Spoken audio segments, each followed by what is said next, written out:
No way, this can't be real. Like, this just can't be real.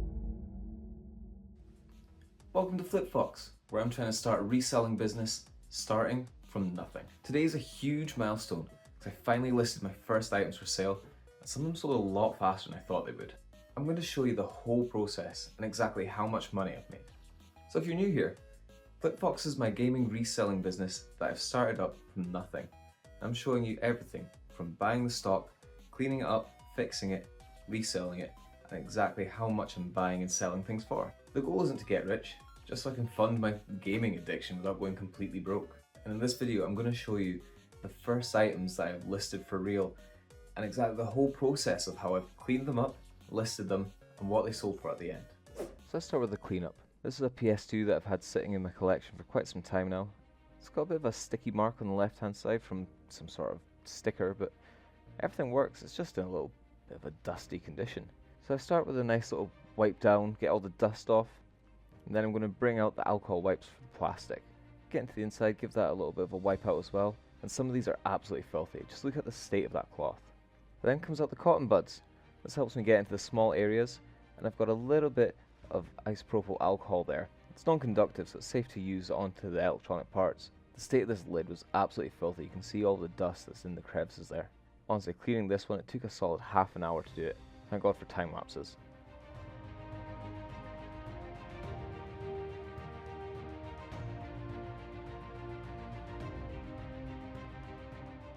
Onto the controller now.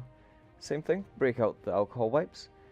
Get right in about those crevices, and there was a bit of dirt build-up around that D-pad button.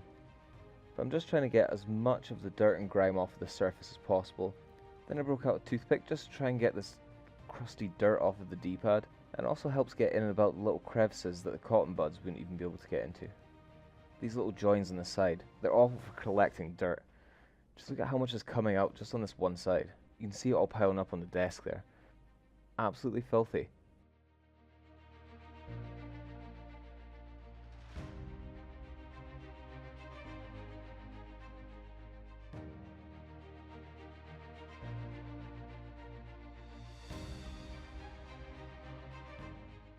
Then break out the good old isopropyl alcohol and the cotton bud, and just clean up in the harder to reach areas that I couldn't quite get into with the antibacterial wipe. These screw holes at the back, they're awful as well, just filled with dirt and grime. And finally, a little bit of cable management. This is just temporary. I'm waiting to get some cable ties to hold it together. Next is PS1. Now this one really annoyed me. It's got this big sticker mark in the middle from when I bought it, and I just never bothered to properly take it off. So with a little bit of camera magic, it's gone. Then just like with the PS2, break out the antibacterial wipe, try and get as much of this dirt and sticky residue off of it. But honestly, that sticky residue wasn't going anywhere. So I decided to give up on that and just give the rest of the surface a quick wipe. Get most of the dirt and grime off of it, and then beautiful focus quality from the camera. Again, just getting in and about all of the hard to reach recesses that I can. Get as much of that grime that's sitting in the corners. With a little bit of camera magic, I went and got some sticky stuff remover and got that onto the label on the front. And that really helps get rid of that sticky residue. Look at that, almost completely gone. Much more effective than the antibacterial wipe I was using before. On the bottom, because there were these vent holes, I didn't really want to use a sticky stuff remover on it. So I brought out the cotton bud with some isopropyl alcohol, so even if some liquid did go inside, it wouldn't cause any damage. The one on the right was much tougher to get off, even with the isopropyl alcohol. So I ended up doing a little bit of work with it off camera while I was watching the TV. Just checking the quality of the ports, making sure everything looks good. And finally using the cotton bud to get in and around these buttons and into those little crevices that I couldn't quite get into with the wipes.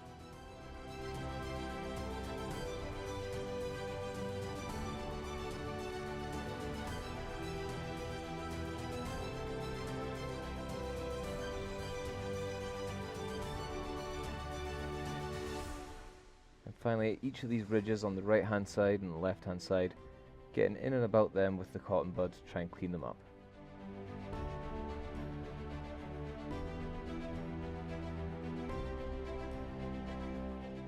Once everything was cleaned, it was time to list the items.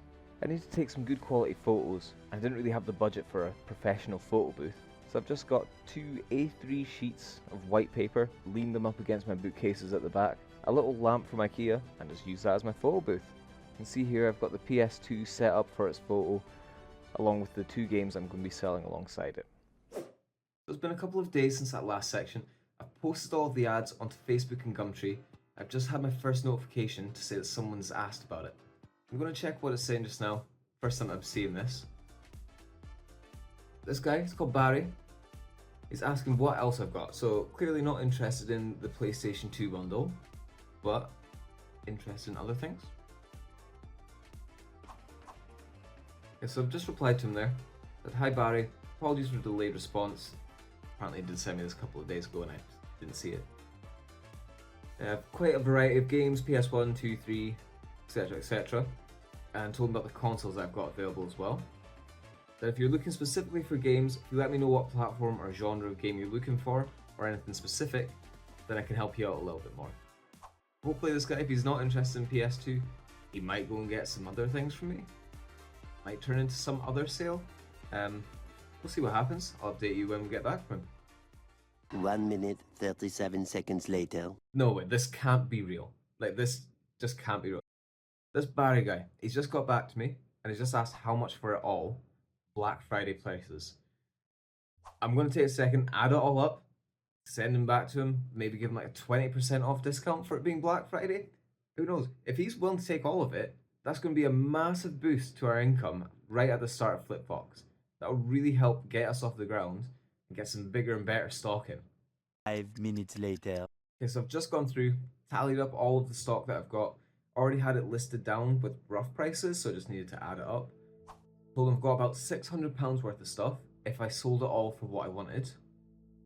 I'm giving him a little discount, about 20% off or so. I've offered it to him for £480. That'll give him about 125 games, all 6 consoles with cables, controllers, etc. That's everything else that I've got kicking about. If he takes this sale, that's going to be £480 right off the bat. Just need to wait and see what he says. Well, unfortunately, he didn't take that offer. He provided some advice of, I think you should stick them all up on Gumtree, which that's the plan anyway. But unfortunately, he's not going to be taking all of the stock. It is what it is. We'll see what happens. Leave it a couple more days and maybe sell some other stuff. Several days later. Okay, so it's been a couple of days since Barry last messaged. He didn't take all the stock, and since then I've had no other replies onto Gumtree or Facebook. So what I've done is I've started listing things on Vinted. This is a site that I've been aware of. I've used a couple of times for buying clothes, but last time I used it, it was clothes and nothing else. You couldn't get video games and consoles on it. That appears to have changed now. And there's quite a lot of listings for video games, electronics, consoles, trading cards, everything is on Vinted. So I've listed everything that I already had listed on Gumtree and Facebook. And within an hour of doing that, the PlayStation 2 sold. I'm going to leave it a little bit longer, see if we can sell anything else. And I'll get back to you with an update, what's sold, where we're sitting at. 2 hours later. So it's been a couple of hours since the PS2 sold on Vinted. In the meantime, I've gone and cleaned up another couple of items just to add to how many listings I've got available, see what else sells. So right now on the Vinted store, I've got Mario Kart Double Dash, The Suffering for PS2, Tony Hawk Skateboarding for PS1, a Nintendo 3DS that I've had sitting in my cupboard for ages and I've just not used at all, and a copy of 007 GoldenEye for the Nintendo 64. Now I say that those are what are currently listed. However, every single one of those has sold within the past 2 hours. Every listing that I've put up has immediately sold. It's been in and out. I managed to sell the PS2 for £42.50. Mario Kart Double Dash for the GameCube, that sold for £18. Tony Hawk Skateboarding for the PS1, that was £7.50. The Suffering for PS2, this was a big seller, that sold for £15. At this point I realised I probably get some items for shipping these. So I've bought a pack of 50 padded envelopes off of Amazon. That cost £8.99, so that'll come off the total profit. The 3DS sold for £75. And 007 GoldenEye for Nintendo 64 sold for £7. In total, taking out the cost of the padded envelopes, that gives me a profit for just today of £156.01. That's a fantastic start. I'm not going to be a millionaire anytime soon. Certainly won't be buying a Lamborghini. That's £156 into the FlipFox bank account. I can buy better stuff with this. I'm really excited and I'm proud of how this is going so far. If you want to support a small business like me and just follow along on this journey, then please do hit that subscribe button. And if you enjoyed it, give me a like as well. It really does help. Anyway, I'll see you guys in a week.